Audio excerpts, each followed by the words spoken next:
He also called Al Gore president-elect for 30 days. I could have blown up Cleveland and put them in veto. One of my He, smart he colleagues. acknowledged Three branches breaking of Senate government are the rules House, by Senate, and raising money in his Executive. office. Oh, yeah. He said he was fundraising from his office, right? Yeah, I mean, I think. He also said his father was fighting socialism in World War II. Yeah.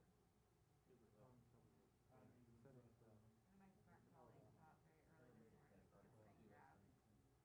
Oh, because it was going to be taken down. They thought it I it might be because I can't load it.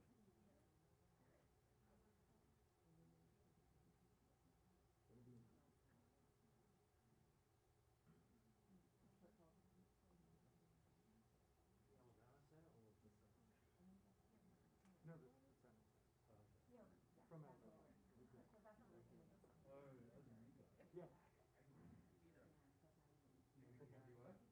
Number. I told Brian the other day, when you come up, it's like an 80 megabyte file. You think you're coming up here, it's like you're presenting the world. It's like 6 years. A lot of that. Things boring lunches, presiding over the Senate, Yeah. voting on.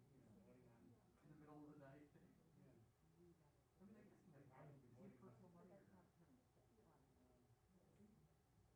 Right, so he could get the partner or something, but not getting, slum, I guess.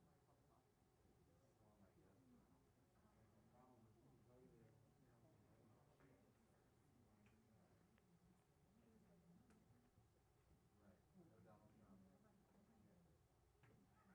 Right, no Donald Trump. Like my Hitler said the other day, I thought we were going to be the majority, but what the hell did they give me? I think that I missed that. Where did you say that?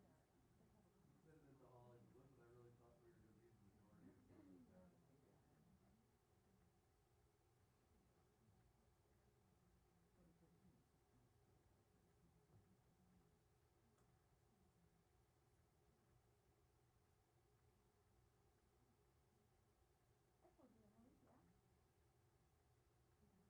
No.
different war. He was a crusader. They were actually fighting the opposite thing. You're fascism, but the Unless it said something like, I'm just gonna do what McConnell tells me to do or something, which could be, did he say that?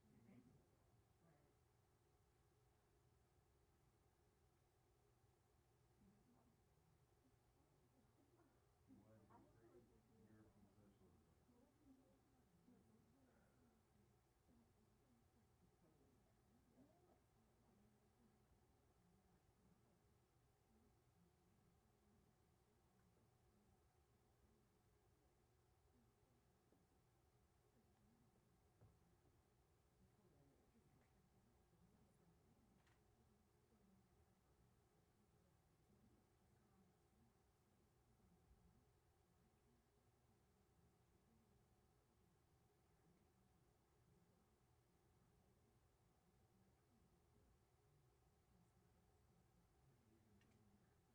Right. Why did he create American socialism? But that, but maybe he was indifferent. He was fighting different wars. It wasn't World War II. It was World War II and a half. The underwater. Yeah. Which he lost, by the way. He's went to Mosul. Just a little bit early. You got stuck on it. Pompeo's that was assigned to the wall in the Berlin Wall. Right. Remember that? Yeah, I do remember that. Somewhere Jeff Sessions is laughing.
Good morning, everyone. Another happy day. Joe Biden, president-elect. This week, our nation paused for the sacred observance of Veterans Day.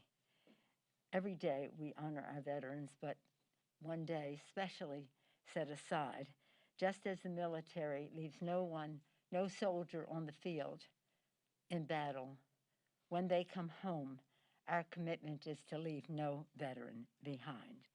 This morning, it was my honor to be joined by the chair of the Veterans Affairs Committee, Chairman Mark Takano, as we signed the Veterans Compact Act, critical legislation to prevent veteran suicide.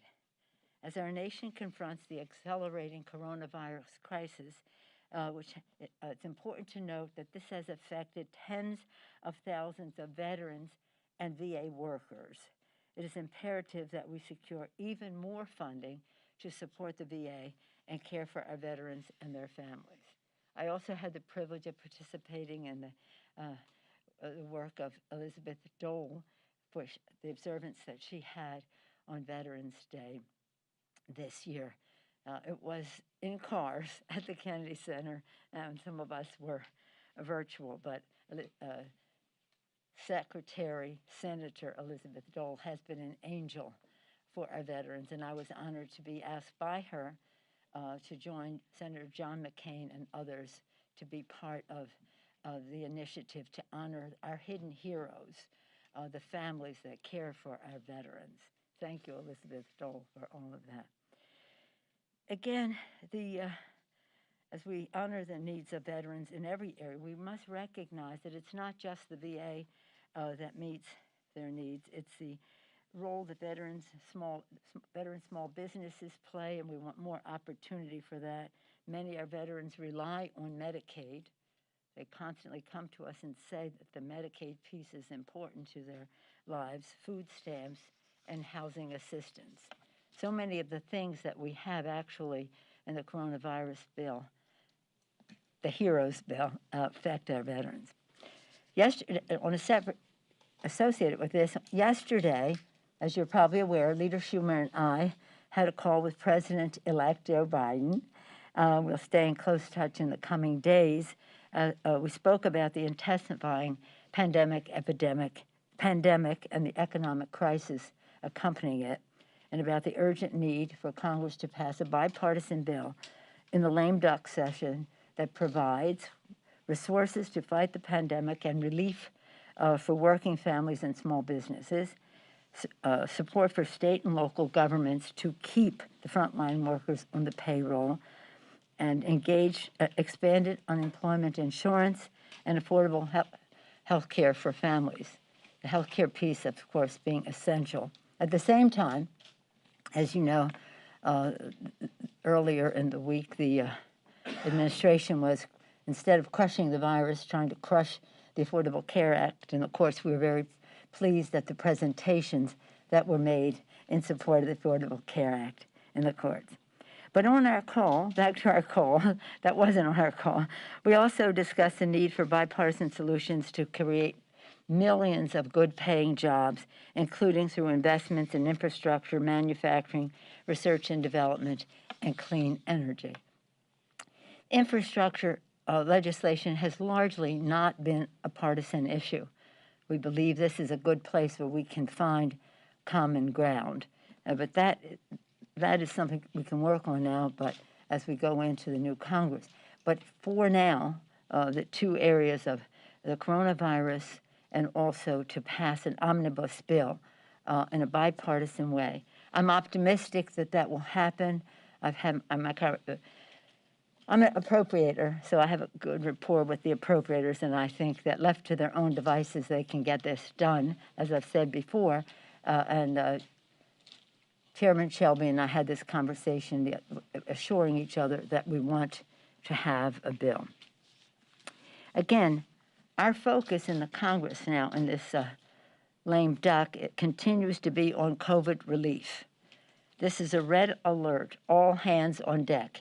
As Leader Schumer and I discussed yesterday, This is an emergency of the highest magnitude. And yet, our Republican colleagues want to focus elsewhere instead of recognizing as the health emergency which science has given us a path to crush. Just let's, again, we had worse numbers than even yesterday. The numbers speak very eloquently. 160,000 infections were reported, a horrifying number, following more than a week of over 100,000 infections a day. These levels are 2 times higher than the summer peak. More than 67,000 Americans are hospitalized with COVID, a new record threatening overwhelming our hospitals in our rural areas too. Over 10 million people have been infected, over 10 million people. 240,000 Americans have died because of this pandemic. According to a news report this morning, which I'm sure you have all seen, it was reported that more than 130 Secret Service agents are infected or quarantining in the wake of Trump's reckless campaign schedule. 130 Secret Service agents. Meanwhile, on the economic front, over 20 million Americans are on unemployment. America has 1 million fewer teachers and education jobs compared to a year ago, and that has an impact on our children's education. 8 million people have fallen into poverty. 17 million children are food insecure. There's no time to waste. We must save lives and livelihoods. And yet, Republicans in Congress continue their tactics of delay, distort, and deny, which has led to deaths. Now they're trying to distract and divide the country as they refuse to accept the election results. The election is over. Joe Biden is the president-elect, elected with a mandate of over 78 million votes. But don't take it from me. The Elections Infrastructure Government Coordinating Council and the Election Infrastructure Sector Coordinating Executive Committees said in their joint statement, this November 3rd election was the most secure in American history. There is no evidence that any voting system deleted or lost votes, changed votes, or was in any way compromised. It went on to say, while we know there are many unfounded claims and opportunities for misinformation and the process of our elections, we can assure you that we have the utmost confidence in the security and integrity of our elections, and you should too. The Republicans shamefully pretending otherwise are doing serious damage to our American democracy here and as viewed throughout the world, and making it even harder to address the massive health and economic crises facing America right now. The longer the Republicans keep up the charade, the further out of control the COVID crisis will spiral and more endangered Americans will be. I urge our Republicans to accept the facts, acknowledge the crisis, and immediately come to the table to work on COVID relief. Again, this takes place at a time where there's a vaccine on the horizon, giving people hope. But that should also give them encouragement to listen to science on the way to the vaccine. Testing, tracing, treatment, mask wearing, isolation, separation, sanitation, all of those things. Because the sooner we do that, and the sooner we have a vaccine, the sooner we crush the virus. I hope it would be an incentive for people to follow science all the way to the vaccine. And in that score, in our COVID bill, we do have sufficient a great deal of funding for the vaccine the development, as I said yesterday, should be taken up under the defense bill. It's just, I just don't know why the president is not doing that. And then also, we want to make sure that when the vaccine occurs, there will be sufficient funding and sufficient vaccine to reach everyone in our country, as well as in the world, because as we all know, unless we're all secure, none of us is. Any questions? Yes, ma'am. Speaker Pelosi, a record number of women, Republican women, have been elected to Yeah. the Congress this year. Great. Republicans are saying it's the year of the Republican women. Is it? Well, I'm excited that we have more women in Congress. That doesn't mean we have shared views, but hopefully we can find common ground on some issues that related to domestic violence was how the Women's Caucus in a bipartisan way came together in the beginning. Issues that relate to teen pregnancy have been a bipartisan focus over time, reducing that. So let's see. Let's be optimistic and let us see. But I congratulate and welcome each and every one of them. Of course, we have 90. We have, I think, 9 or 10 new women coming in to our caucus this time. We're sadly leaving Anita Lowy, Susan Davis, a few of the women in the Congress. So, but we're happy to have all these new members, and they're beautifully diverse. So, yeah, Chad? Thank you. Good morning. So obviously you're going to have a narrow majority here. You always talk about know your power. Know your. What is your power right now? Oh, know your power. Yeah. With a what is know your power? What Yeah. is your power right now with a smaller majority, pressures inside the caucus, and your route to the speakership when you lost votes last time?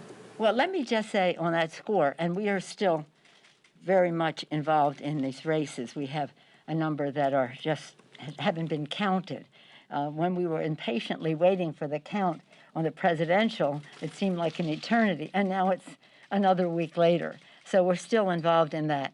But listen, we had a very deep victory 2 years ago. I don't think that people are quite understanding. Of the 40 seats that we won, 31 were in Trump districts. He wasn't on the ballot, and right away, we said he's going to be on the ballot. That's a steeper climb in these districts. And with the actions that were taken, we saved most of those seats. So we're very proud of that. We now have a president of our party in the White House, Joe Biden. We have a majority in the House, albeit smaller, but nonetheless of a majority, 132 gavels, chairs of committees, subcommittees, and the rest, the beautiful diversity of our caucus, and we see it as a tremendous opportunity as we go forward because we have to address the fact is that President Trump, to his credit, turned out a big vote, and in some of these districts, which were, people wondered how we won them before. They were so Trumpian, and now with him on the ballot, bringing a bigger vote. But we're getting ready already for the next time. A number of our candidates have already said they're going to run again. I'm not going to make any announcements for anybody, but a number of them have told me that they're ready. They loved being in Congress. They were proud to have won, and they were proud of the campaign that they made.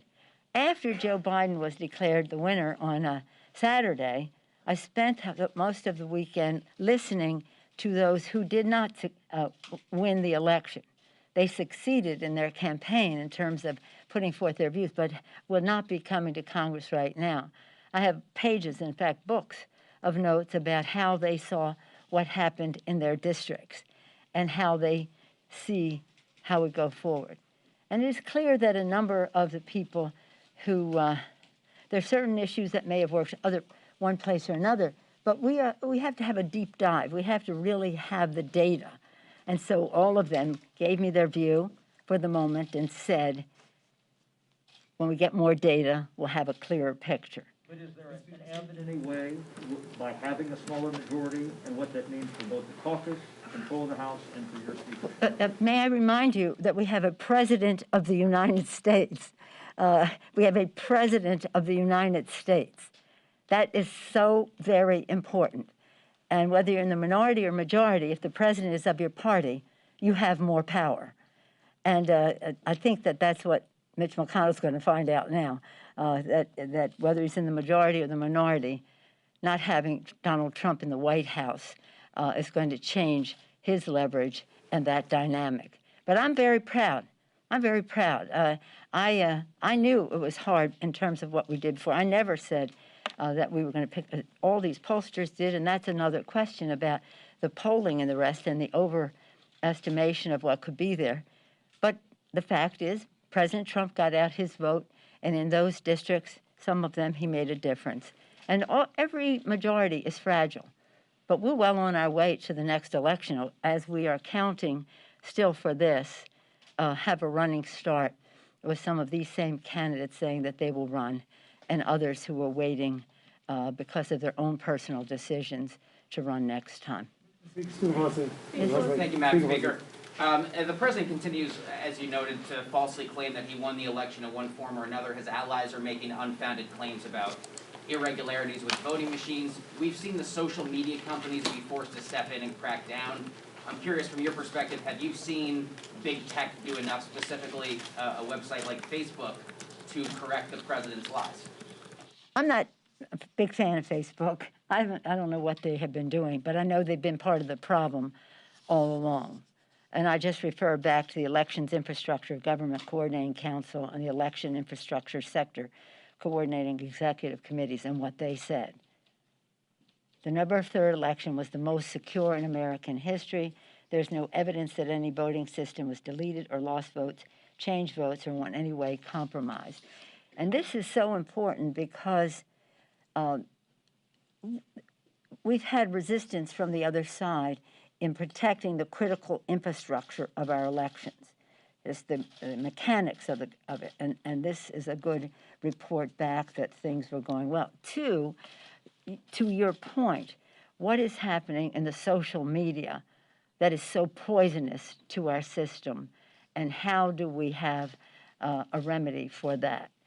It is social media, the technology is a blessing, but it's a double-edged sword in terms of communication, democratizing the spread of information. So I would hope that they would have some sense of responsibility because they were very much a part of causing this problem to begin with. But I do also want to say that with the president, see, it's not just another branch of government, the White House, it is the bully pulpit.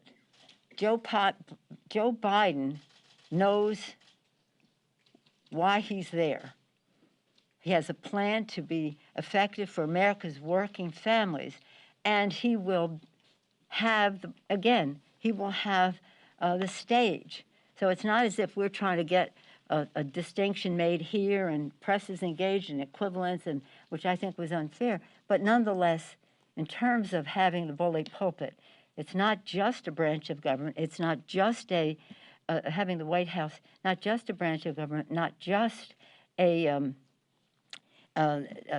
appointments to jobs and a cabinet arrest. It's the connection with the American people. President Lincoln, public sentiment is everything. With it, you can accomplish almost anything. Without it, practically nothing. And it leapfrogs over so many other misrepresentations. I hope that everybody will give Joe Biden a chance to have his message out there.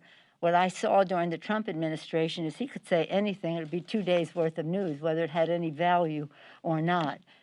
Let's hope that everyone will give Joe Biden the chance. He is the president, 78 million votes and still counting, a mandate in our country. So my confidence and my hope springs from the public. The American people are so good. They're very clear about meeting their needs. And one of the messages for us in all of this is the clarity that behooves us to say some of the fears that they have, automation, globalization, diversity, climate issues, and the rest, We want them to know that what we're talking about is we're all going down this path together. This is not a zero-sum game. If one person wins, another person loses. No. And there is a place in the future for every person in our country, and how we use the automation, the globalization, and those issues in a way to give them that assurance and those jobs. I said yesterday, it's a four-letter word. I say it all the time, a four-letter word. Jobs, jobs, jobs, jobs, which contribute not only to the economic health of families, but the health and well-being of America's families. Yes, sir. Madam Speaker, how does the smaller majority, how does that affect your legislative approach? Are you going to have to compromise more? Are there bills that you're not going to be able to put on the floor? No, not at all. We have a president of the United States. Remember, we're going to have the opportunity to have bills signed into law. I'm very proud of our caucus because we're beautifully diverse. As I always say, our diversity is our strength. Our unity is our power, and our unity springs from our commitment to America's working families, and that is what we'll be talking about, as I mentioned, putting together a jobs bill that involves building the infrastructure of America in a resilient and green way, doing so in a bipartisan way, doing so that everybody in our country benefits, both with jobs, with workforce development, and with services, schools, et cetera, housing in their areas. So it won't have that much effect at all, no. Excuse me, that's going to require some buy-in from Republicans in the Senate, especially if they keep the majority. So how do you shift your approach on coronavirus? Yeah, I think you're making a more of a, as I said, we had a very big win in the last election. It is smaller now, but it is not, we still have the power of the majority. But on top of that, our leverage and our power is greatly enhanced by having a Democratic president in the White House, especially Joe Biden, who is the man. He is the one who will put forth an agenda and will work together on that, as we did with President Obama and Joe Biden as Vice President of the United States. I don't see that as any challenge at all. I see it as an opportunity. Yeah. Madam Speaker. Madam Speaker. Thank you, Madam Speaker. On what you said about Leader McConnell, can you expand on that? You said he's going to find out. What do you mean? Well, he's been known to come to my office and say, I'm not doing anything Donald Trump doesn't want. So to me, that was like an abdication of your first branch of government responsibilities. You're just going to do whatever the president wants? No. This is a separation of powers, something very, very important, the genius of our Constitution, the separation of powers. And if we're just saying whatever the president wants and we're not having the input or the, shall we say, scrutiny as to what the best way to go is, listening to the beautiful diversity of our caucuses, then we are disserving the American people. So there's no question when the president is a president of your party, your leverage and your power is greatly increased. You must know that. You must know that. So again, for the good of the country, I am so overjoyed that Joe Biden is president of the United States. His decency, his vision, his values, his authenticity, and his connection with America's working families. So I couldn't be more thrilled.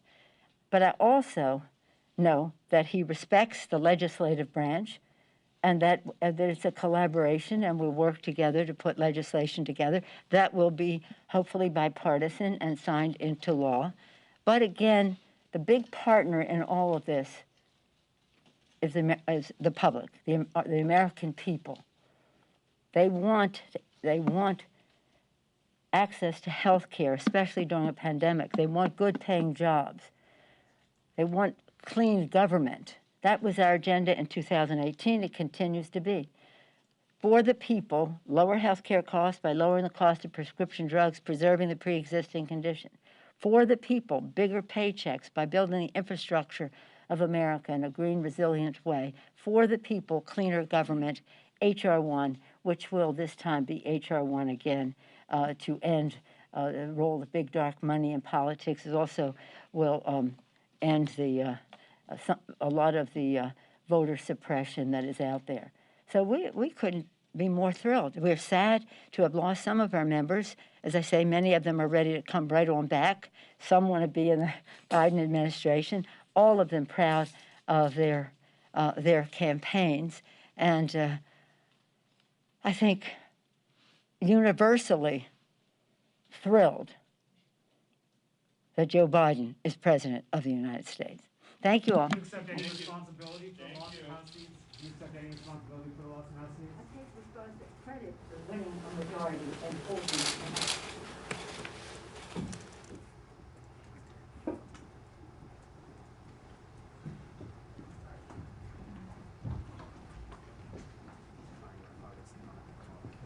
Third space president. Yeah, during 3 times in a row.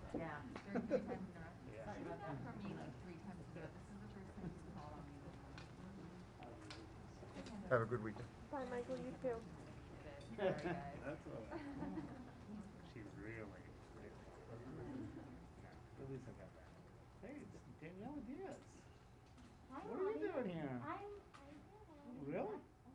No one tells me anything. I mean, I don't even know what Antoine's gonna tell anyone anything. You're here full time? No, it's like I don't hear you. Ooh, Yeah, the pressure is on. yeah.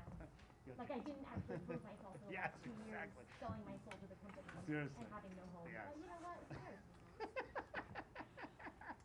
I still gotta keep working and did- proving myself. Cool. You did great. You did great. You really did. Glad you're here. Welcome. Thank And you. Sarah too. I know. Yeah, this is our awesome team. I'm very excited.